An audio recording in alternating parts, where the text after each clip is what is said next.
Welcome in everybody to the midweek Peegs.com podcast. Matt Weaver, Jared Kelly here on a Tuesday afternoon. Just a few days removed from Indiana's record-setting 77-3 win over Western Illinois in week two. We'll recap all of that and then look ahead to UCLA on Saturday. Huge game coming up for the Hoosiers, a big test for the Big Ten opener. Matt, let's start with Western Illinois, 77-3. We gave a lot of our thoughts on Saturday night. And I don't know how much you can take away from a game like this, but Indiana just really poured it on. And I thought it was really good that not only did the starters play well, but the twos and the threes. I think if Indiana sat all of its starters, they probably could have won this game pretty handily as well. But I thought it was pretty good to see that the backups were able to hold their own as well.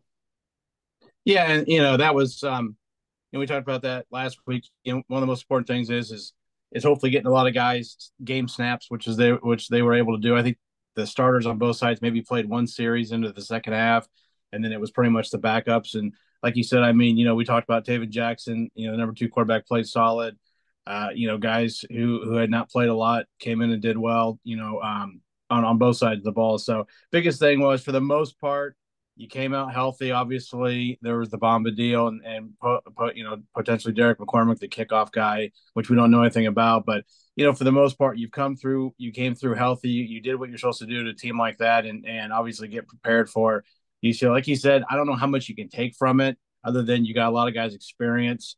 Because the team you're going to see Saturday, well, not great, is certainly going to be far more talented than what you saw this past weekend. But you're 2-0, you got two games in, and then you head on the road for a first conference game and obviously a pivotal game for this team this season.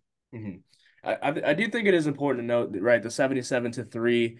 I think Indiana teams of past years, recent past years, I don't know if they would have been able to hang 77 on a team, as bad as Western Illinois. So I thought that was pretty notable. Everybody looks at how bad Western Illinois is coming into week two, but this is Division One college football. Putting 77 points on any team is not easy, and it's not like Indiana was really putting complex route trees out there, plays, what have you. They were just out talenting, out burning these guys. Especially at the end of the game, you have pick sixes, strip sacks from backups and stuff like that. 77 points. I think a lot of people are kind of overlooking how just wild that is to score that many points in a Division One football game. Yeah, I mean, I think you kind of said it tongue in cheek, but after the first quarter, or you might have tweeted it. IU was on pace for 112 because it was 28-0, 112 points. And let's be honest, they probably could have pushed the century mark if they wanted to. I mean, they probably could have got 90 to 100 points in that game if they wanted to, if they really kept their foot on the pedal and did like stuff like you said and played starters. And obviously, there was no point in that. But yeah, I think you're right. I think previous Indiana teams would have won handily. I don't know that it would have been as convincing and as dominant. I mean, they scored, I think, every possession except for the final possession where they basically ran out the clock. Yeah. There was no punts from Indiana. So, I mean, that was as dominating and convincing a win as you're going to have. And like I said, it's what you should do to that team. But you're right. I don't think a team of the past would have done it in such an impressive fashion as this Indiana team did. hmm Yeah, and like I said, I think Indiana, even if they played, their backups the entire game and didn't play any of the starters, I think they would have won this one 50 plus points still. So it was really good to see those guys still be productive. Kobe Martin comes in 8 carries, 57 yards, in mop up duty. You're able to get all four scholarship quarterbacks in there as well. And I think if you want to call it a revelation of sorts, I don't know if you can really have a breakout type of game like this, but Elijah Hardy. Kirsten said after the game that he's worked his way up into the sort of the number two role at linebacker there. Matt, was that kind of surprising to you? And then, just seeing him be so productive on the field, that you have to feel good or at least better about Indiana's depth there now. Yeah, I guess a little bit just because you brought in Najee Logan and they may play different spots. You had Josh Rudolph coming back. You have Caden Turner's in his third year, so a little bit surprising. But they added him, I didn't know much about him. You go back and look. He played at a great program in Florida, Lakeland. They won the state title, I believe, his senior year. He was at the Naval Prep Academy last year, and he was the player of the year in his region or district or however they do that down there. So, and obviously, there's a lot of good players in that area. So, I'm not sure why he was kind of overlooked in recruiting. He might be. He's a little bit shorter. I think he's only about 6 foot tall. So that might be part of it. But I mean, you can see the athleticism, the instincts, the explosive, the playmaking ability. I think he had obviously had the pick six. I think he also had a strip sack, if I'm not mistaken. I think it was him that got the sack. Yeah. So he's obviously impressing to move into the two deep, and there with Isaiah Jones there behind obviously the top two of Walker and Fisher. So to me, if a freshman has impressed that much and moved up, then yeah, I think that says a lot about your depth. I think that's some people might say, well, that means the depth's bad. I kind of disagree. I go the other way. I think if a guy's that good and you've got returning players and he's jumped them, that tells me you've got pretty good depth. Yeah, yeah, and the fact that you're willing to play him so early on in his career too, he must be doing something right, especially since Bryant Haynes is leading that linebacker room. All right, we're 2 weeks in, Matt. You play a FIU team. They looked really good last week in week two. FIU did, and then Western Illinois, obviously, they are what they are. When you think about these last 2 weeks, I mean, obviously, a 2-0 start is exactly what Indiana was looking for. Just does anything stand out to you about how they're sort of operating offensively or defensively? Anything that's kind of a glaring weakness as right now as we go into week three? I don't think there's anything that's a glaring weakness. I mean, I would say, to my biggest question coming into the season was the O line. I felt pretty good about it, but still, it was you had a bunch of new pieces. How would they mesh together? I mean, I think they've been pretty good. The one, I would say kind of question mark after 2 weeks might be Trey Weddig. And I'm not, it's 2 weeks in. He's a veteran player, but he's been the one guy that maybe a little bit past pro has struggled a little bit. We saw it a little bit against FIU. He got beat once or twice against Western Illinois. But like I said, it's early. This will be a good test this upcoming week. UCLA is going to have some athletes on their D line. I just the way really how they operate. I go back to what I saw in practice, just the attention to detail when we were able to watch practice, and how they do things. How the pace that they practice at, how organized they are, how they just they get their work done. And I think it shows up with them. They haven't been perfect. They made mistakes.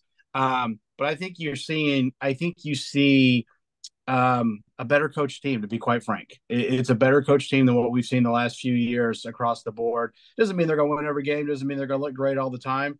But I think if they have a bad quarter or a bad half, I think you'll see a staff that makes adjustments instead of one that kind of lets things spiral out of control as we saw the last few years. Hmm. Yeah, I think important too to note, that Indiana, going into this week too, one of the biggest things that Scanetti challenged them with was cutting down the penalties. They only had two this week. They had that one kickoff out of bounds. I can't remember the other one, but only two this week. After that, I think they had like eight in week one, so that was good to see. And then again, just really keeping their foot on the gas. That was another thing that Scanetti was not too pleased with against FIU. So you can really start to see that, a lot of what Signetti is saying is not falling on deaf ears either. And I felt like, in previous years with Indiana, the previous coaching staff, Tom Allen, he would say these things, we got to work on this, we got to work on that. And a lot of those things would, continue to linger throughout the season. And obviously it's only 2 weeks. We'll see what happens against better caliber opponents. But I just feel like the team is sort of not just buying into what Signetti is saying, but really learning from their past, I guess, mistakes in these previous games and kind of carrying it forward. Yeah, I agree. I mean, I think you see the same thing. I mean, to me, what he did at the end of the first half, when the defensive unit was kind of letting Western Illinois go on the field, he called timeout. Let's be honest. I mean, I'm sure it was basically, he jumped him. He got up their butt, and we don't know what he said, but obviously he was not happy. He saw the same thing that happened the week before, and he got in the middle of the huddle, which you don't usually see him. When we're watching from the sidelines, at least for 2 games through the first 2 games, really in the middle of the defensive huddle. He might kind of wander around and stuff, but he's never really in the middle. He lets his D coaches, but that was him basically taking command and probably challenging those guys to, hey, come on, we're better than this, and you can't let them go down and get a touchdown right before half. So that to me is just it's a different way of running the program, and I think it's an improvement in how things are done. Yeah, and that's a good point too, because I feel like if there is one area to watch closely going forward as the competition level ramps up, it is that sort of the late second quarter, early third quarter lull that Indiana's had.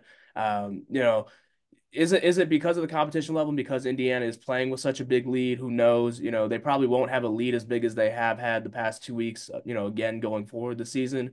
But that is definitely something to watch because you definitely don't want it to linger. Because even though Indiana was able to hold, Western Illinois to just the field goal and then FIU to just the one touchdown, against better competition, that could really spiral into 7 points, 14 points, 21 points, and next thing you know, you're trailing. So just because you take a big lead, that's obviously something that Cignetti is trying to cut down on, those lapses. Lastly, Matt, I did want to touch on Curtis Rourke here because he was terrific. I think he was I think second or third highest PFF grade in the Big Ten this week. 15 of 17 for 268 yards, 2 touchdowns. I really felt like Indiana opened this game, really trying to open up the passing offense. It didn't do a great job of that against FIU, but it really looked like they made that a point of emphasis this week to get Rourke going, to get that sort of vertical game going.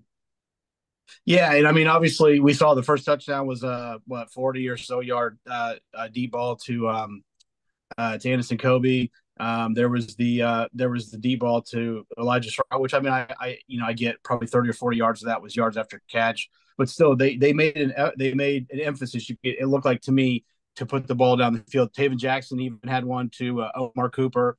So that's obviously going to be big. I mean it's great when you can put together drives, but it's if you got to, Cincinnati said, if you got to go 75 yards, that's 5 15-yard plays. Whereas if you can get a 30 or 40 yarder, then all of a sudden it may take 3 4 plays to get a touchdown. So getting those chunk plays is huge. Anderson Kobe definitely looks like the guy that when he's on the field, they're going to try to stretch it with him. And I think and I think I've said it before. I think Donovan McCauley, while he may not be classified as a burner because of his size, athleticism, and ability to go high point the ball, he's a guy that you can also throw the ball down the field to. Obviously, he didn't play Saturday, but hopefully he'll be back this week. But yeah, I think and Rourke has been really good. I mean, I can't remember a pass in either game. I get the competition, but I want a pass either game where you felt like, oh man, that could have been picked against a better team. He's not been, he's missed some throws, but I can't think of any decision where I thought it was just a really poor decision. And if they're playing, a UCLA or a Maryland or whoever's coming up, Northwestern, that ball might get picked. I think he's been really spot on with his decision making for the most part, and he's been accurate. So hopefully that continues. I mean, I think that's got a chance to continue this week, but it's going to be obviously more difficult against a much better opponent. Mhm. The thing too that has impressed me with Rourke is his escapability, under pressure, and his ability to sort of improvise, get out of the pocket. We've seen him take those little 5 7 yards on the ground if it's there. So it doesn't he obviously has a big brace on his knee from the knee injury he had a couple years ago. But that doesn't seem like it's affecting him either. But yeah, he's done a really good job of kind of sensing the pressure, kind of seeing when the pocket is breaking down, and I've liked that a lot too. Obviously, the week one catch that he had, or the pass that he had to Miles Cross, that one-handed catch was very impressive on a broken play as well. So yeah, like we'll say, we'll see what happens against UCLA and going forward. But yeah, Rourke, he's done everything you could really ask him. I think he's only had like what 5 total incompletions in 2 games. Indiana's been waiting for a quarterback like this for a long time, so. It looks like they have it for now. We'll see. And then Taven Jackson, I did want to shout him out because I thought he looked terrific. I don't know if it looked like to you, Matt, but he did look a little more athletic. Yeah. Maybe just a little faster too, and more nimble with his feet. Yeah, I thought he looked very comfortable running the ball. Whereas last year, I think we talked about this in the press box at times. He did not look comfortable running the. Maybe I don't know if it was the plays, because in high school he was the guy that showed the ability to he was more of a passer, but he could run the ball and he's got some athleticism. In these and that, I mean on that one where he kept it, you're sitting next to me. I was completely fooled. I thought Kalon Black had the ball until I looked over and there he was in the end zone. So he looks more comfortable. And like I said, I know people were down on him last year. He is a very talented player, arguably the most talented quarterback on that roster. This is Curtis Rourke's team. I said that after the game, but it's nice to know that you have a guy like that. If you need him for a quarter, a half, or even a game or two, that you can plug him in. And really, I don't think there would be a huge drop off in what you can do. Your offense should not change that much. And in some ways, it may you may open some things up because of his legs that maybe you wouldn't have with Rourke. Not that Rourke can't run, but he's not going to keep it and, go down 20 yards down around the end for a touchdown. Like Taven can. So, I thought he looked great, and it's just, he looked like a more confident player. I get it's Western Illinois. It was 9 plays, but I saw him last year against teams that were not that great, and he did not have the same kind of, I hate to use the word all the time, but swagger that he did on Saturday. Yeah.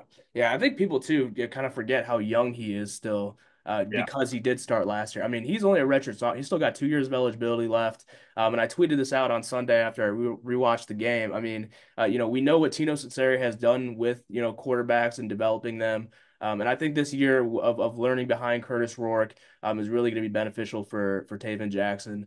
So that is definitely something to watch. I was really, really pleased with how he played, and the fact that he only got three pass attempts against Western Illinois says a lot because he did a lot in those three pass attempts, and obviously the staff saw everything they needed to out of him, to take him out of the game after that. All right, Matt. I wanted to talk about Monday's press conference. You were there. Like we always say, nothing too earth shattering from Kurt Cignetti. I did think it was interesting how very detailed he was about UCLA. A lot of coaches might not be as specific and get into those specifics about their opponents. But he was really detailed and kind of the scout on them and what he knows, what he did, what they're still trying to figure out a little bit. Did anything about yesterday's press conference, any, key things stand out to you? No, I mean he mentioned some guys not by name but some guys by number on defense. Talked about their team speed, which as a guy who's more involved with the offense, you would kind of expect him. Although I mean he did talk about their defense as well. I'm sorry about their offense as well, but mentioned like I think it was like number 93, a defensive lineman, and talked about their team speed. So, he I don't think he goes into as much. I think it's pretty obvious he doesn't go into much detail as maybe Tom Allen did in the past, talking about teams. But yeah, I thought he gave some good things, and yeah, and as I'm sure his team's on a high, I think he's probably going to be, he's going to let them know this is a whole lot different animal you're going to be facing, and this isn't even. Let's be honest, UCLA is not going to be a top team in the Big Ten, most likely. It doesn't seem that way early on. Now maybe they'll surprise some people, but this is still going to be a good test because it's the athleticism is going to go up quite a bit from what you saw the first 2 weeks. So, it was interesting. He talked about their defense and how I think it's the same D coordinator, but there's been some tweaks done. The scheme's similar. And, with obviously with Eric Bieniemy, I'm not sure you could really go back to the NFL and look at any of his stuff because it was, it's just a different league. And so they've only had really 1 week to look. And that was the Hawaii game where I got to watch a little bit of it. They played poorly in the first half, but so they were a little bit better in the second half. So it's tough. I mean, they've only got one game on film for Indiana to watch, so it's a little bit difficult. Now in fairness, I guess UCLA's only got about a game and a half of Indiana because you really only played the starters for about a half a game. So there's not a huge difference there, but at least from a scheme standpoint, they've got twice as much film to watch than Indiana does. So it'll be interesting. I'm just interested to see how this team does on the road and against a different kind of opponent. hmm One more thing coming out of the Monday press conference, Kurt Cignetti was asked about the injuries. Donovan McCulley, EJ Williams, they were both out in week 2, and then Derek McCormick. It looked like he was nicked up a little bit. He did not kick the remaining. I think it was 7 kickoffs. So that obviously is a big thing because we saw too on the kickoffs, Matt. We were talking about this with when Alejandro Quintero came in for McCormick. He definitely does not have the same leg as McCormick does, and we know how big those special teams, those little details can matter and sort of add up. But yeah, no update from Kurt Cignetti. Probably not going to get one this week until we see the availability report leading up to Saturday, the few hours before then. Matt, you'll be there and in Pasadena at the Rose Bowl. First of all, just how cool is that going to be for you? I'm guessing this is your first time you've ever been.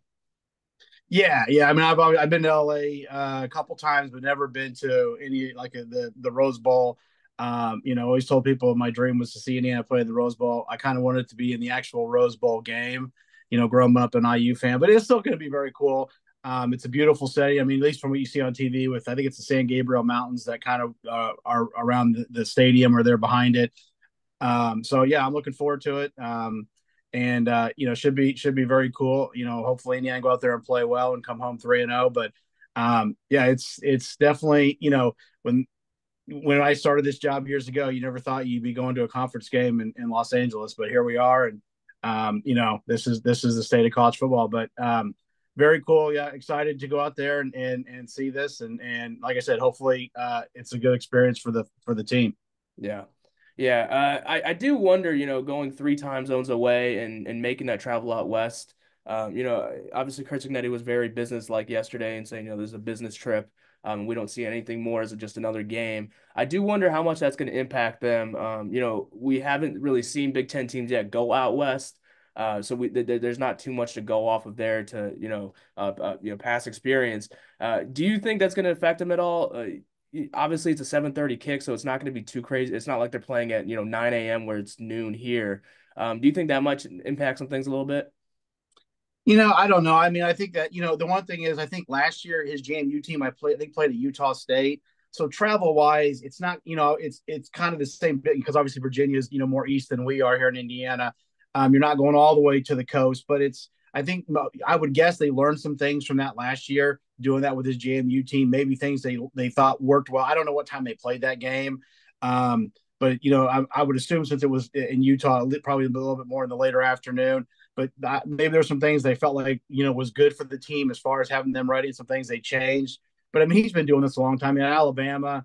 When he was an assistant, I'm sure they played. They traveled across the country. I know he played in the Rose Bowl once there as an assistant, probably I'm assuming a bowl game, and then the Rose Bowl, or maybe a playoff game for the national title or whatever. But he's been around a while. This isn't new for him. So I would think, and a lot of these players are veteran, older players. It's on a young team.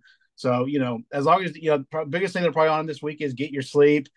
You wonder how they're going to alter their schedule. Cause like you said, they're going to be playing at 7:30, time here, 4:30 California time. So, although they've done night games, obviously they just did a night game. So it's not a whole lot different. They got an extra day of rest. So, I don't know. I mean, these are kind of unknowns. You don't know until you get out there. I mean, to me, if you go out there and they don't play well, I don't think it's because of the travel. I just think you just didn't play well. I think this team will be ready, and I don't think the travel will be a huge deal as long as you manage it. Yeah, no, I agree with that. And then also the home field advantage, I don't think that's going to be too much of a factor out there too.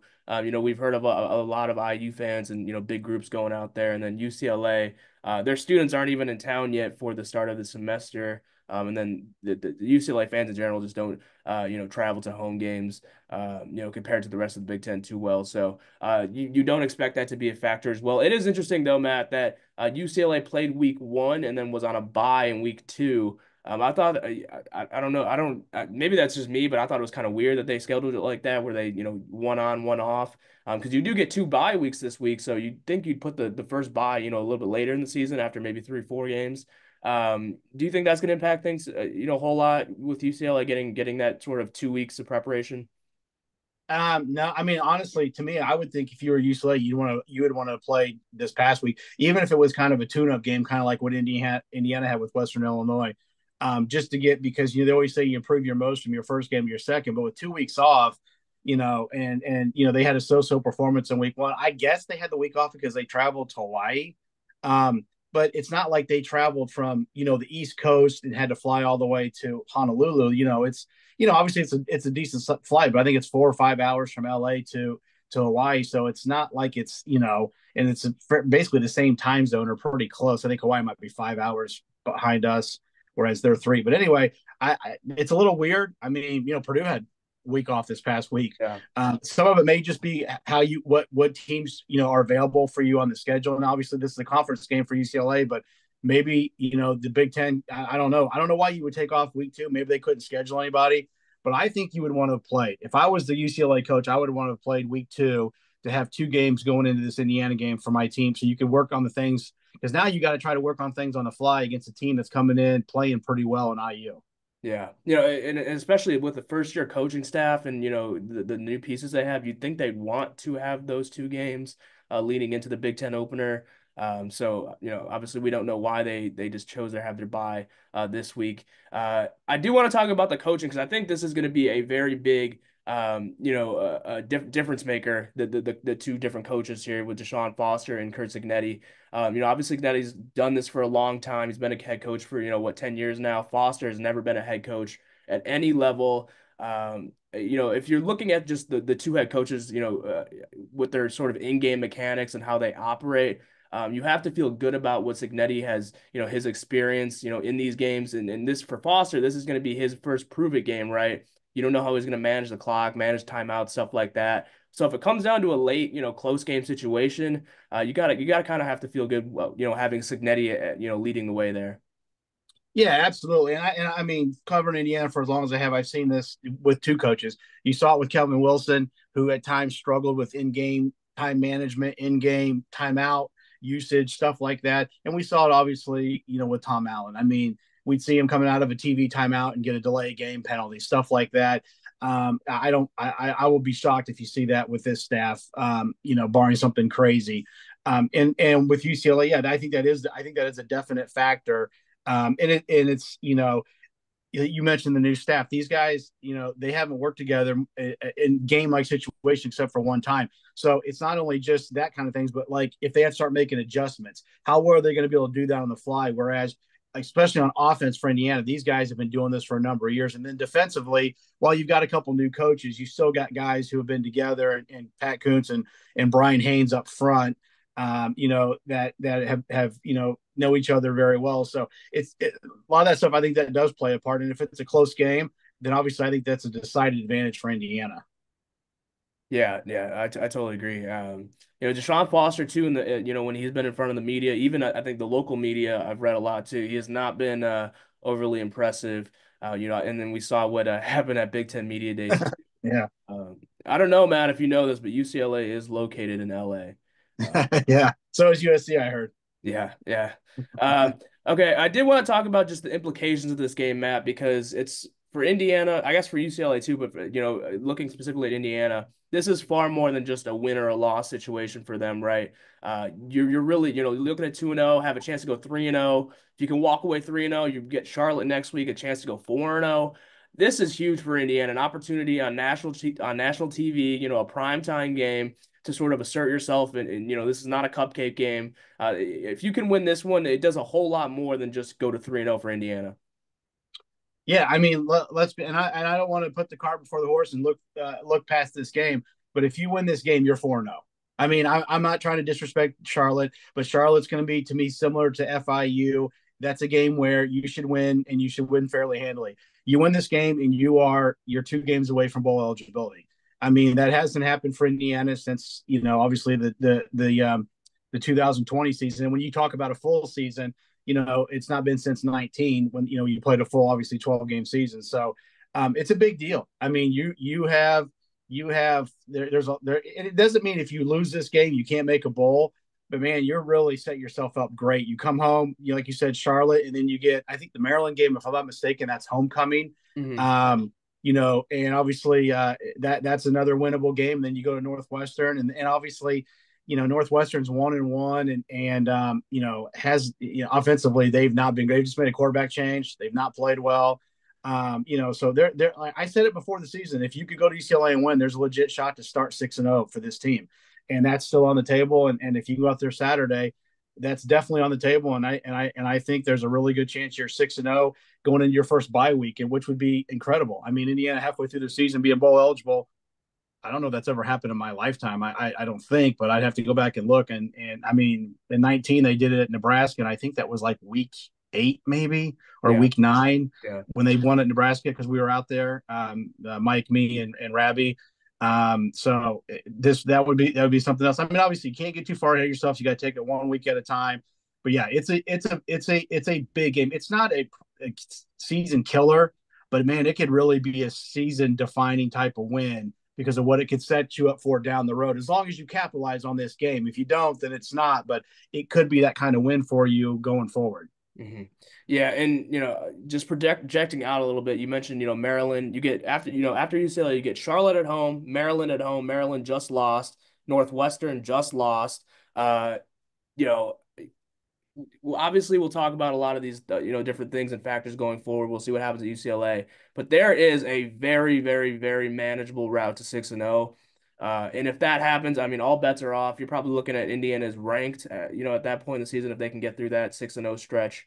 Obviously the back half of the schedule is a little bit tougher, but this is setting up very nicely for Indiana to really start the season hot. But it starts with going into UCLA and getting a crucial win there. Let's get into predictions, Matt. I don't know if you had a score in mind, if you just wanted to give a win-loss. how you wanted to go about that. But I guess I'll go first. I do think this is going to be a high scoring game. Eric Bieniemy is a very experienced offensive coordinator coming from the NFL. I think he'll be able to put points up on the board, learn from that Hawaii game that they had in week one. But I do like Indiana in this one just because of the coaching edge, and I think Cignetti will have his guys going. So I'll go Indiana 31 and UCLA 27. But I will give the edge to Indiana here, 31-27. Okay. Yeah. Yeah. I think I like Indiana as well. I think they're favored, if I'm not mistaken. Yeah, yeah. Um, so what is it like three? Is it like 3 points? Yeah, they opened up at 3.5. Okay. So basically, they're saying on a neutral field, they'd be basically about a touchdown because I think you get 3 points as a home team. So I honestly, I think there will be some points scored. I think it'll be a little bit greater margin of victory. So I'm going to say, I think Indiana's going to win. I'll go 34-24. 34-24. All right. All right, we'll see how that goes. But we both have Indiana going into the Rose Bowl and winning. Matt, you will be there. You're getting in there Friday night or Saturday? I will get in Friday night, 9 o'clock their time. So basically midnight our time. Got a shuttle to my hotel in Pasadena. So, but then we'll be there Saturday, obviously, for the game, and hopefully, I assume it's going to be great weather. It usually is in Southern California. So, Yeah. Should be a fun one. Indiana goes on the road for the first time, goes out west to UCLA. Huge one on Saturday night, 7:30 on Peacock. Matt Weaver will be there for Peegs.com full coverage, and then we'll take care of the rest over on the sites from our own places. All right, Matt, thanks for chatting this week. We will see you over in Pasadena, and we'll talk to you guys next week.